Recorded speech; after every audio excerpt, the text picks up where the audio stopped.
اللہ تبارک و تعالی رمضان المبارک میں اپنی رحمتیں بندوں پہ لٹاتے ہیں۔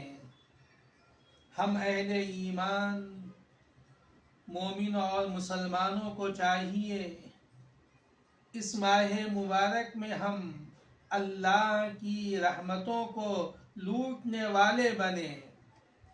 رحمت حق بہانہ می جوید، رحمت حق بہانہ می جوید۔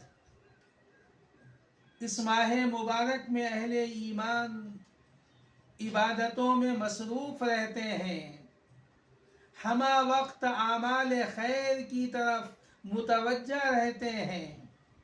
ہر آن ہر لمحہ اہل ایمان کے دل میں یہ جذبہ ہوتا ہے، یہ احساس ہوتا ہے، اللہ تبارک و تعالی میرے اس عمل کو قبول کر لے، میرے اس عمل کو قبول کر لے، مجھ سے راضی ہو جائے، مجھ سے خوش ہو جائے۔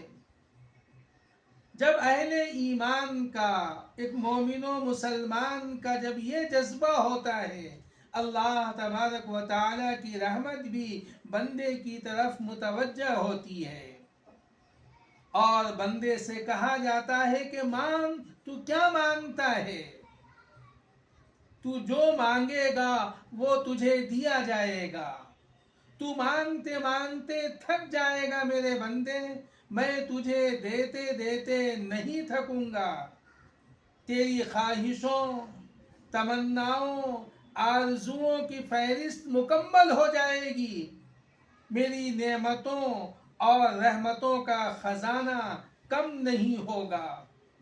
جب یہ جذبہ اور یہ احساس اہل ایمان کے دل میں ہوتا ہے تو اللہ تبارک و تعالی کی خوشنودی سے حاصل ہوتی ہے، اور یہی چیز ہے جو رمضان المبارک میں بندے مومن کو حاصل ہو جائے تو دنیا اور آخرت دونوں جگہ کامیابی اور کامرانی کا ذریعہ اور سبب ہے۔ اللہ تبارک و تعالی نے جس طرح ہمیں رمضان کا یہ ماہ مبارک عطا کیا ہے، اس کی رحمتوں، برکتوں، نعمتوں سے بھی ہم سب کو مالا مال فرمائے۔